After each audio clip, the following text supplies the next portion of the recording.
Senhor, apresentamos a vida de Modéstia em Tuas mãos, pedimos que a graça do Senhor e a unção do Teu Santo Espírito seja sobre a vida dele e que ele fale aquilo que o Senhor tem preparado para nós nesta noite e já colocou no coração dele. Em nome de Jesus nós te pedimos, te agradecemos. Amém. Graça e paz, irmãos. Amém. Amém. Louvado seja Deus. Deus é bom, né, meu irmão? Deus cuida da gente, irmãos, de uma forma, acho que eu não sei como é que a gente pode dizer, maravilhosa, se a gente puder conseguir compreender a profundidade dessa palavra, né? Deus cuida da gente de forma maravilhosa. Me permita usar o seu testemunho também como parte da ministração, tá certo, meu irmão? Eu vou me apropriar dele. Já que o irmão deu o testemunho para a igreja, eu sou a igreja, então agora o testemunho é meu também. Amém? Amém. Glória a Deus, louvado seja Deus. Certa vez eu vim no carro, eu acho que foi Poliana, foi quem viu. Tinha um adesivo no carro que dizia assim: Deus é fácil. Eu não entendi, até hoje eu não entendo o que aquela pessoa quis dizer com isso. Quando coloca no seu adesivo, Deus é fácil. Não é fácil seguir ao Senhor. Não é fácil permanecer nos caminhos do Senhor. Não é fácil ouvir a voz do Senhor e obedecer. Não é fácil. Não é fácil. Deus seguir aos caminhos do Senhor não é fácil. Permita-me levar os irmãos, antes da gente se apropriar do texto dessa noite. Mas deixa eu chamar a atenção do irmão para uma coisa. A irmã disse aqui que no mundo nós teremos aflições. Está lá em João 16:33. No mundo tereis aflição, mas tende bom ânimo. Tenha bom ânimo. Embora as aflições façam parte das nossas vidas, a resposta bíblica é: tenha bom ânimo. Tenha bom ânimo. E me parece que à medida que o glorioso dia do Senhor se aproxima, me parece que as coisas vão ficando mais difíceis. É como a missionária Gleice disse: vai apertar, e vai apertar muito. Muito. O apóstolo Paulo diz lá em 2 Timóteo, no capítulo 3, a partir do verso 2, ele vai dizer: os últimos tempos serão tempos difíceis. Por quê? Porque os homens serão amantes de si mesmos, arrogantes, preconceituosos, blasfemos, desafeituados, mais amigos dos deleites do mundo do que amigos de Deus, professando uma falsa piedade, mas negando o poder dela. Os últimos tempos serão tempos ainda mais difíceis.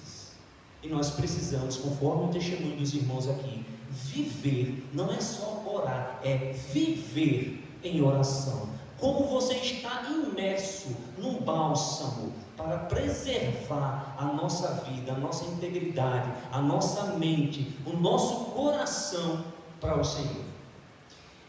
É preciso que a gente ouça aquele convite que o autor dos Hebreus faz, lá no capítulo 4, a partir do verso 16, quando ele diz assim, que nós devemos nos achegar com confiança diante do trono da graça, a fim de que a gente receba ou alcance misericórdia e graça, e sejamos ajudados, irmão Isaías, no tempo de necessidade.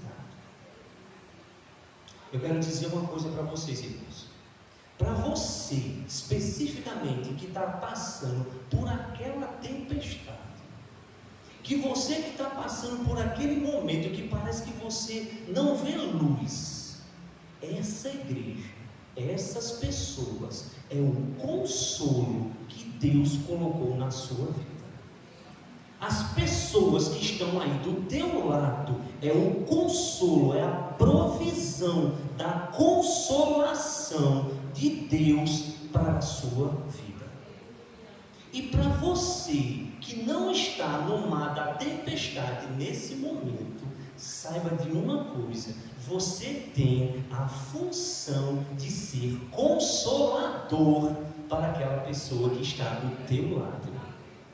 Se você não está passando por tempestade, é hora de consolar. Se você está na tempestade, não se preocupe, é momento de ser consolado.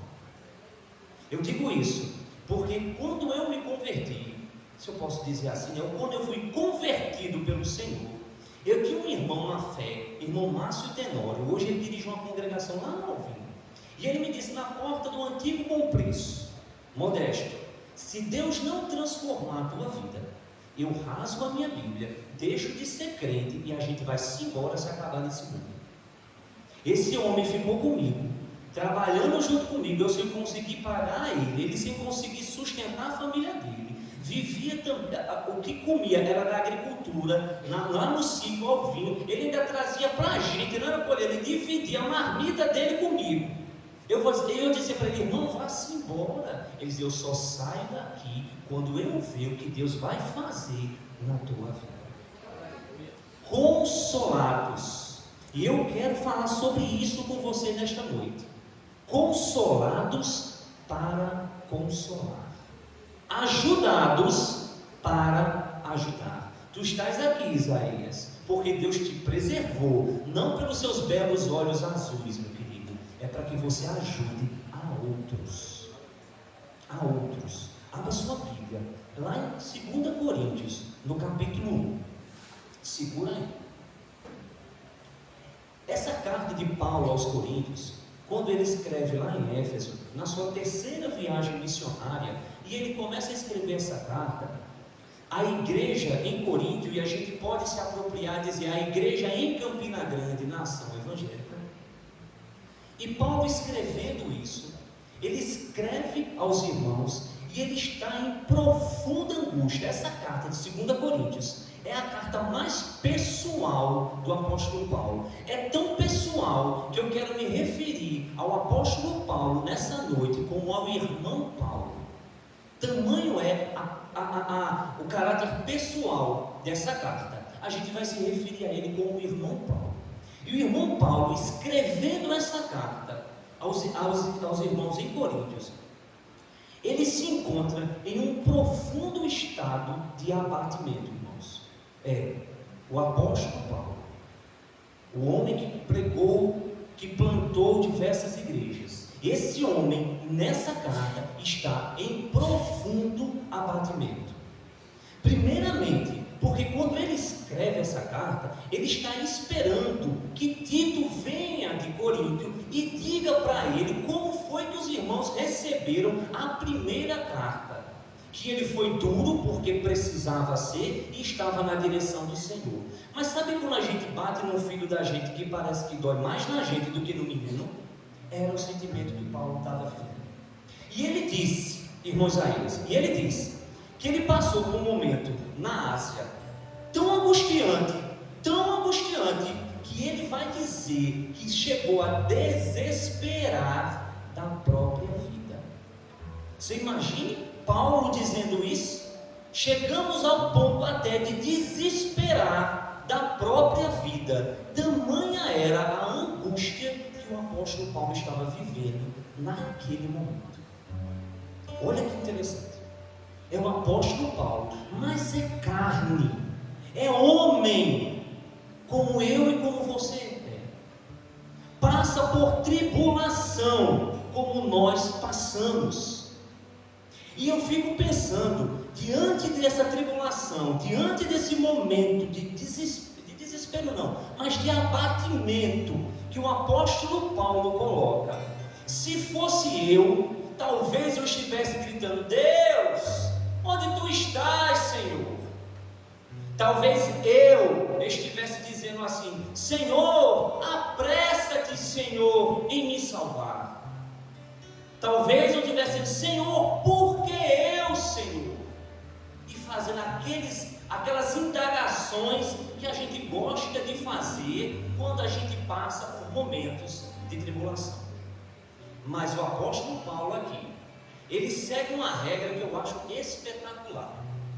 Verso 3 do primeiro capítulo, ele começa dizendo assim, está na sua Bíblia, não sei qual é a sua versão, vou contar na minha: bendito seja Deus e Pai do nosso Senhor Jesus Cristo, Pai das misericórdias e Deus de toda consolação, que nos consola em todas as nossas tribulações, para que possamos consolar aqueles que se encontram em alguma tribulação, com a mesma consolação que nós mesmos somos consolados por Deus. Que maravilha! Bota a fitazinha vermelha na tua Bíblia aí, grava esse texto que é teu, tu vai moer nele até domingo, quando tu chegar aqui para receber mais da parte do Senhor. Aí quando tu pegar de domingo, guarda até a próxima quarta, e assim a gente vai andando, de fé em fé, de fé em fé. Marca aí, que essa palavra é para a minha vida e é para a tua vida. Toma posse dessa palavra. Aos que vão consolar e aos que são consolados. Paulo aqui, a primeira expressão diante da tribulação é bendizer ao nome do Senhor. Paulo aqui, a primeira coisa que ele vai dizer é: bendito seja Deus e Pai do nosso Senhor Jesus Cristo. Ele segue aquela regra que está lá em Atos 16, a partir do capítulo 25. Por volta da meia-noite, Paulo e Silas faziam o quê? Oravam e cantavam louvores a Deus, e os presos ouviam. É a mesma regra aqui. Ele segue o mesmo princípio. Diante da adversidade, mesmo que ela seja até da própria vida, o que o apóstolo Paulo faz? Olha para cima, porque sabe que é do alto que vem o seu socorro. Ele bendiz ao nome do Senhor. Ele está dizendo para a adversidade, embora ela seja grande, há alguém que é maior do que ela, e ele bendiz a Deus por conta disso. Pergunto a você hoje: tu pode chegar e lembrar do que Davi disse lá no Salmo 23, ainda que eu ande pelo vale da sombra da morte, eu não temerei. Por que eu não vou temer? Por que eu não posso temer? Diga, igreja, você conhece, é o salmo mais conhecido da cristandade. Porque o Senhor está comigo. O Senhor está conosco. Não é qualquer um. Não é na força do meu braço. Não é na minha inteligência. Não é na minha rapidez. Eu não temerei diante da morte, porque Deus está comigo. O primeiro livro da Bíblia Sagrada escrita foi o livro de Jó. O livro que mostra a tribulação de um homem de Deus. E ele vai dizer lá no capítulo 19: bem sei que o meu Redentor vive, e que por fim ele se levantará sobre a terra. Acima de tudo, acima de todos, o Senhor reina. O Senhor reina.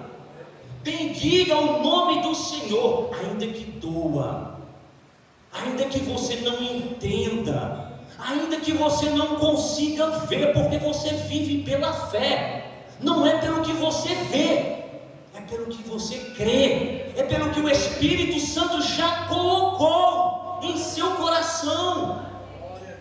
Eu não estou dizendo nenhuma novidade, esta Bíblia aqui é a mesma que você tem. O Espírito Santo que eu tenho é o mesmo que você tem.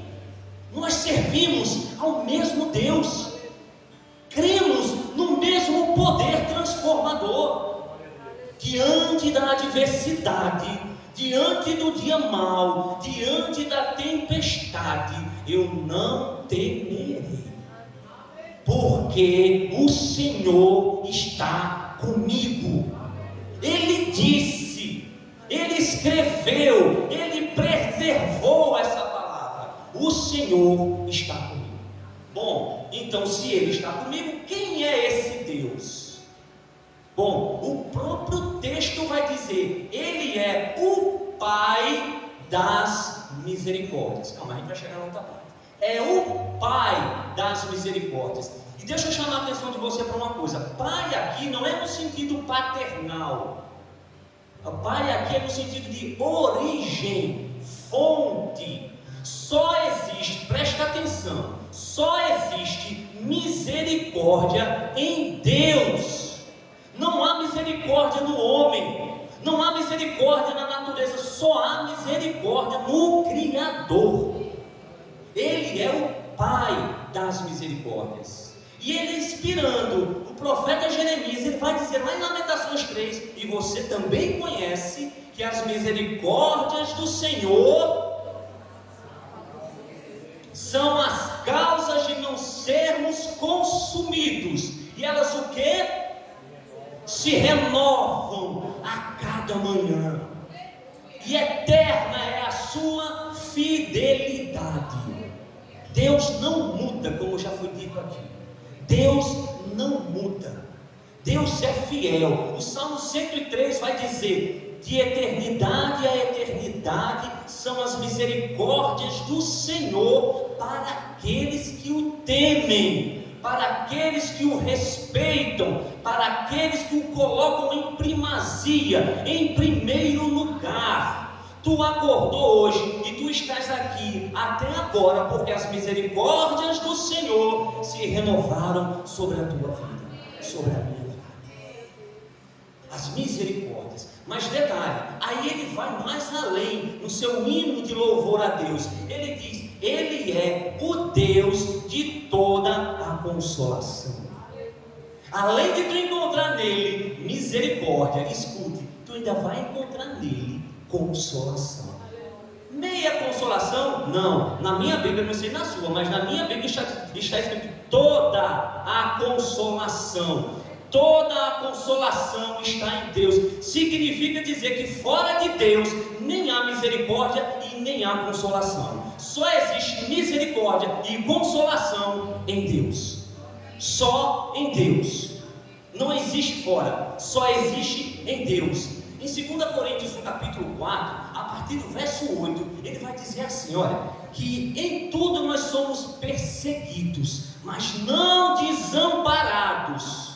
No finalzinho do mesmo versículo ele vai dizer, abatidos, mas não destruídos, porque Deus cuida de nós. Deus cuida de nós. Esse texto, nesse período, do verso 3 até o verso 11 desse capítulo, uma das principais palavras que Paulo vai trazer aí para expressar o seu sentimento, a sua gratidão a Deus, é a palavra consolação. Talvez na tua Bíblia aí esteja conforto, tá certo? E algumas versões vai estar consolação. Ele é o Pai da consolação, o Pai de todo o conforto. Consolação e conforto aqui são sinônimos. Mas deixa eu te dizer que mais do que sinônimos, mais do que palavras parecidas, ela tem uma profundidade tremenda. Olha só, ele vai de conforto. Deixa eu pegar a palavra conforto. Deixa eu beber aqui da água de Salomão.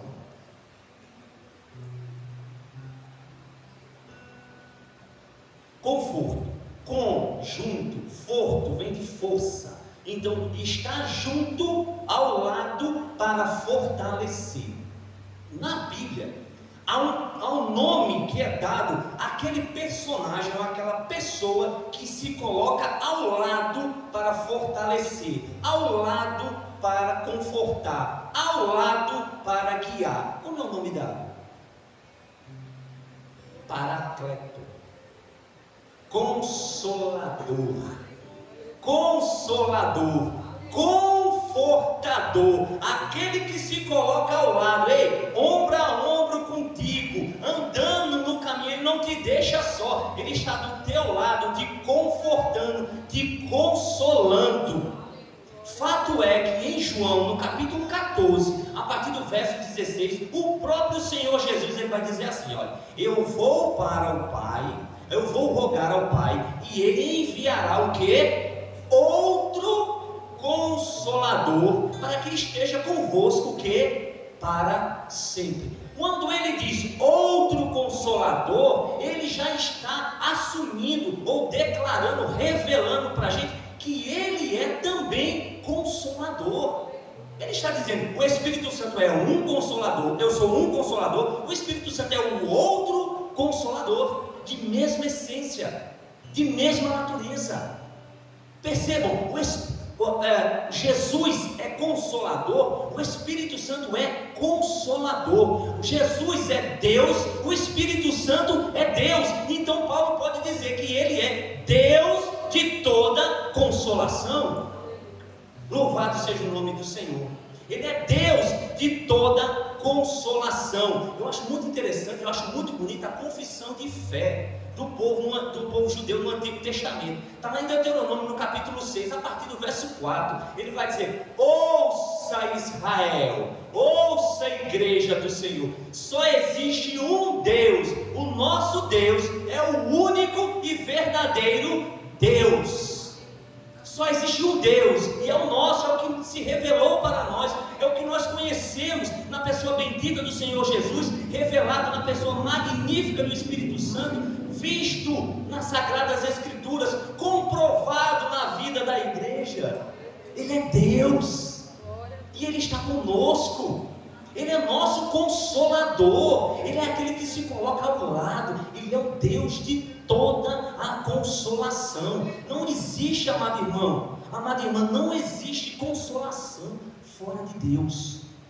Só existe consolação em Deus, em Deus. E eu vou lhe dizer, e eu acho bonito que ele diz assim, que nos consola em toda a nossa tribulação. Eu fiquei encafifado um dia desse para saber de onde vinha a palavra tribulação. E é porque eu gosto de estudar a origem das palavras. Aí eu fiquei pensando, tribulação, irmãos, quando eu fui olhar o que era, eu entendi quando Paulo disse aqueles que passam por muita tribulação, e quando Paulo disse que passou também por muita tribulação. Tribulação vem da palavra tribulo. Tribulo era como se fosse um ralo, uma tábua cheia de prego que o pessoal usava para passar em cima do trigo, para tirar as palhas, entendeu? E para ficar o trigo, ou quando fazia isso no milho, para tirar as cascas do milho e retirar os grãos do milho. Então tu imagina o que Paulo está dizendo, é como se fosse um ralo passando por cima de mim, me esfregando, está doendo, está passando, está forçando. Era isso que ele queria dizer, tribulação, aquele que está passando por um rolo que descasca a gente. Era essa a figura da tribulação. E sabe o que eu acho magnífico? É porque assim, e a gente vê na história do irmão Isaías aqui, em 1 Coríntios, no capítulo 10, a partir do verso 13, por aí, Paulo vai dizer assim, que Deus, que todas as tentações, ou todas as provações que vieram sobre nós, são tentações, são provações humanas. Mas, ele diz, fiel é Deus, que não permitirá que nós sejamos tentados acima do que nós podemos suportar. E diante das tentações, dará também o cinto de segurança que se solta, o fôlego para subir e nadar, para chegar até a pista. Ele também dará o escape.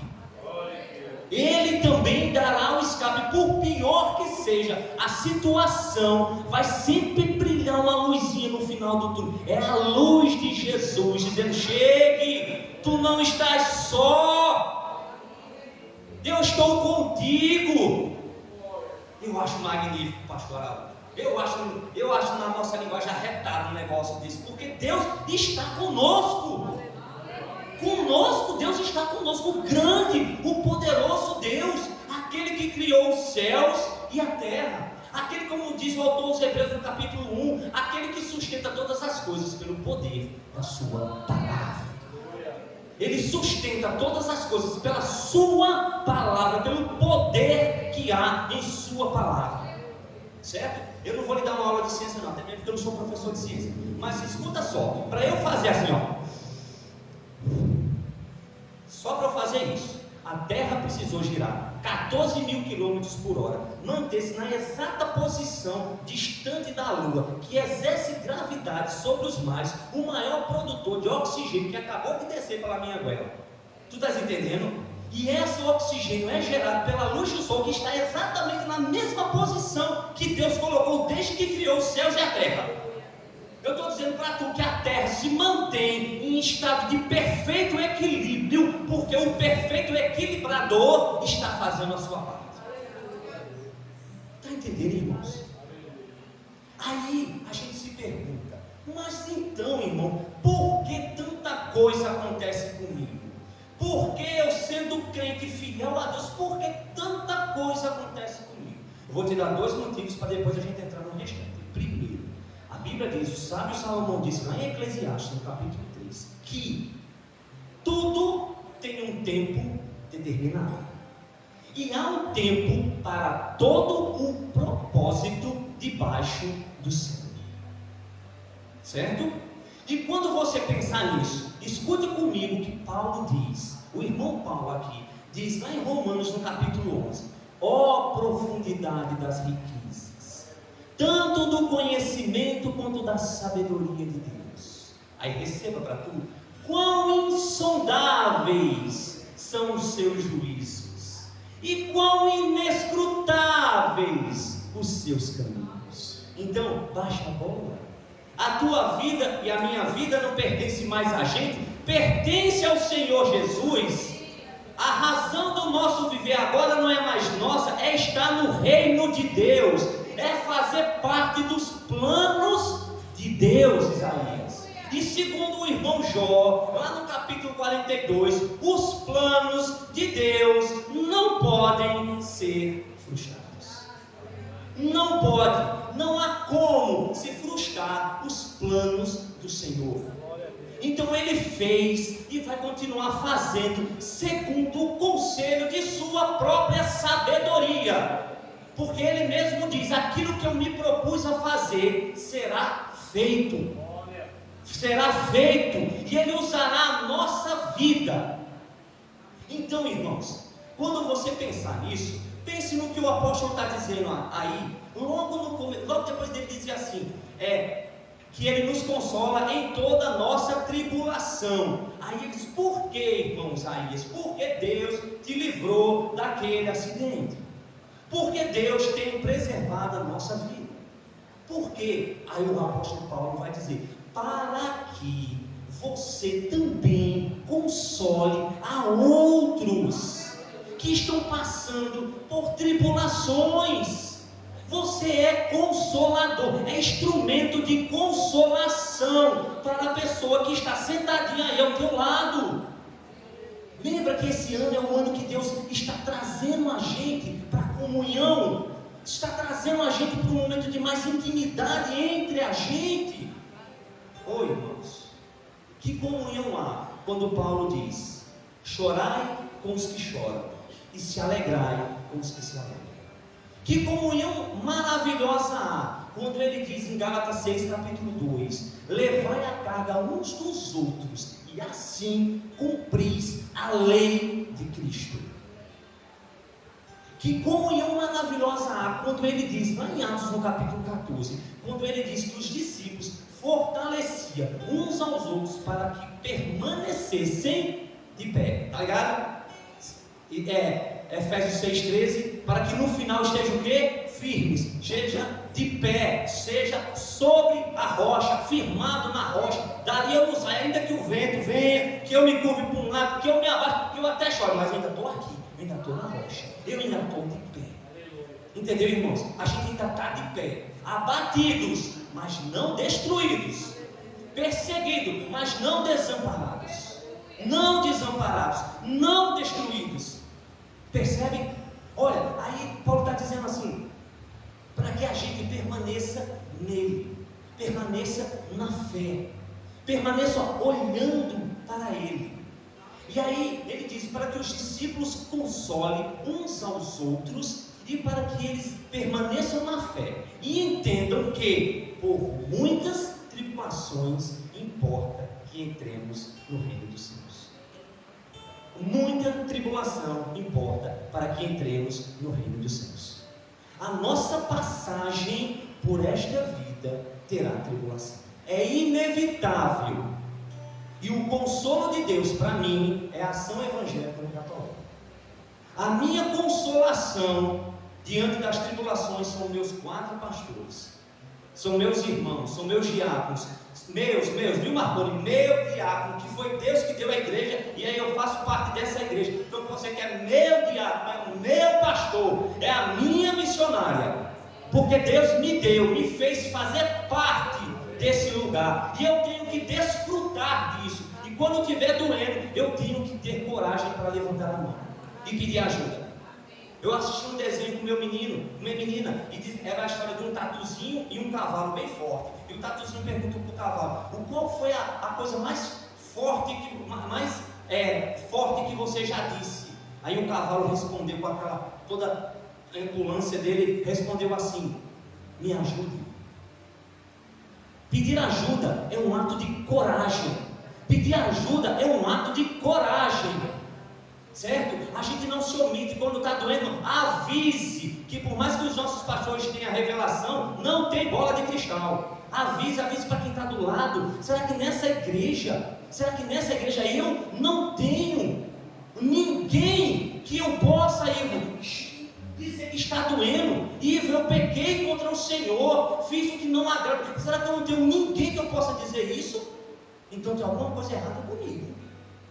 Tem alguma coisa errada comigo. Então a gente tem que entender que nós temos a igreja como uma fonte de consolação que Deus colocou na terra para nos ajudar, a nos ajudar. Entende, irmãos? Então ele diz assim: olha, para que você console aquele que está também passando por grande tribulação. Ixi, não, mas ainda dá tempo. Mas veja, e perceba o seguinte. Ele diz o mais fantástico, ele diz assim: para que a gente console aquele que está ao nosso, com a mesma consolação que nós somos consolados por Deus. O que tu recebe de Deus, tu tens que multiplicar, tu tens que compartilhar. Não é assim, meu pastor? Não é um discípulo mais maduro compartilhando a sua vida com outro discípulo, que compartilha com outro discípulo, que começou lá em Abraão, em Ur dos Caldeus, e chegando até hoje, até a medida de Cristo ser completado, o grande rei voltar para nos buscar. É assim que a gente vive.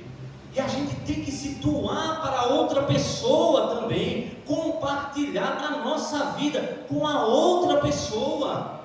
É isso que nós devemos fazer. É isso que o Espírito Santo de Deus está conclamando a igreja dele aqui no Catolé, em Campina Grande, em 2024. Igreja desperta para ser também consolador para aquela pessoa que está do teu lado. Como eu já disse certa vez aqui, como aquele hino bonito de Aline Barros, como um farol que brilha à noite, como ponte sobre as águas, como um abrigo no deserto, nas mãos do Senhor, como uma flecha que acerta o alvo. É assim que a gente deve viver. E aí ele diz: com a mesma consolação com que nós somos consolados. Como Deus tem te consolado? Como Deus tem falado ao teu coração? Consolação aqui, amados irmãos, nem sempre, entenda, nem sempre quer dizer dinheiro, nem sempre quer dizer uma ajuda, um socorro de imediato financeiro. É também, como o pastor disse, faz parte da necessidade que a gente tem de comer, de dormir, de vestir, enfim, faz parte. Mas não é só isso que a palavra está dizendo. É com a mesma consolação que você é consolado. A mesma consolação. Me permita fazer uma representação. Olha, veja esse irmão sentado, abatido, e eu estou de pé diante dele, pela graça e misericórdia de Deus, todos dois, tá certo? A ideia é, deixa eu apertar só um pouco. Eu não tenho prata, eu não tenho ouro, mas o que nós temos, isso eu te dou. Levanta-te em nome de Jesus. Obrigado, irmãos. É assim, nem prata, nem ouro, mas a fé que eu tenho, isso eu compartilho contigo. Então levanta, pela fé levanta.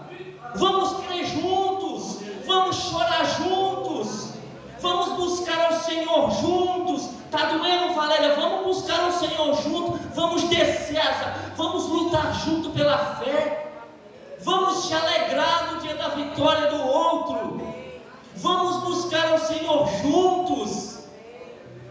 Todos somos fracos, todos somos necessitados, todos somos limitados. Grande só um, poderoso só um, glorioso só um. Ele é o cabeça da igreja, Ele é o bendito Senhor. Mas nós devemos buscar juntos, nos apoiar uns com os outros, consolados para consolar. Essa é a mensagem que Paulo nos traz aqui, mesmo abatido. Ele diz, olha, no capítulo 7, quando bendito seja Deus que consola os abatidos ao ver Tito chegando.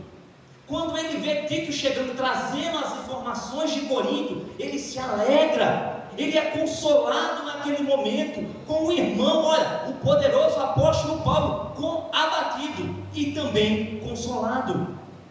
Como nós, a mesma matéria-prima, a mesma coisa.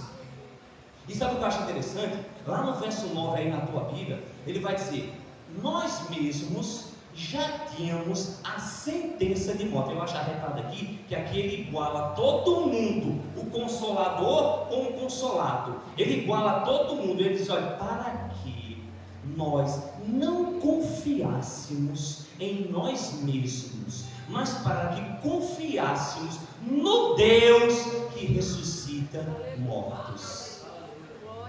No Deus que ressuscita mortos.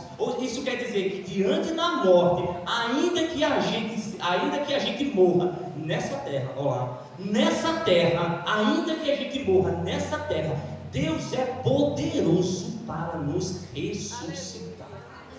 Ele é poderoso. Ao terceiro dia ele venceu a morte. Ao terceiro dia Jesus matou a morte. Ele destruiu o poder da morte. Ele, para que a gente confie nele, vai chegar um momento da tua vida que está doendo, vai chegar um momento na tua vida que tu vai buscar um, que tu pensa que pode te dar a solução e ele não vai te dar. Vai chegar um momento que só vai estar tu e Deus, para que você olhe somente para Deus.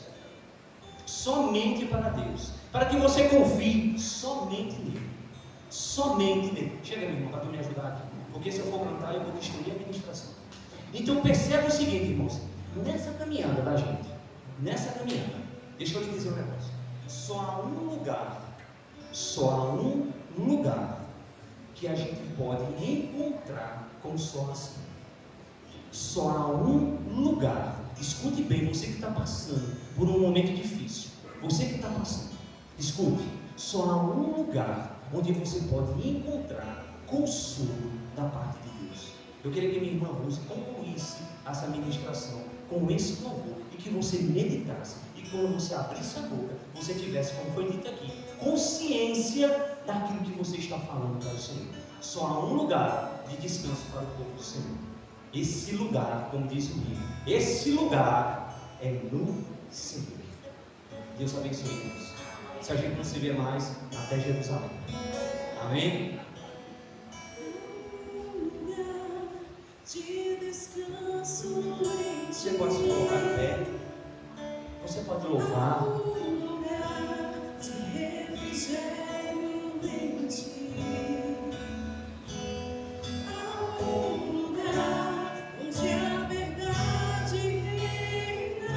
Louvar, Senhor. Esse lugar é do Senhor.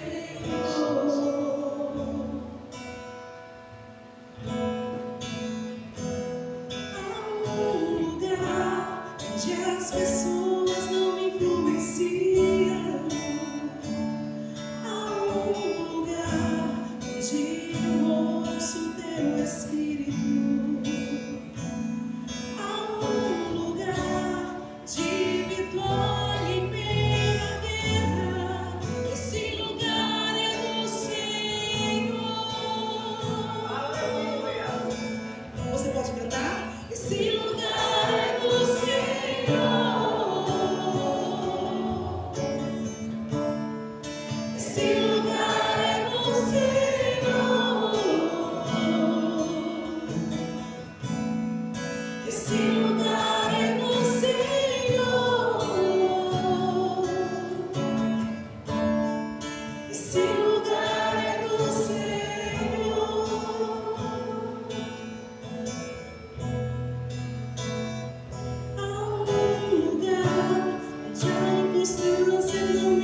sua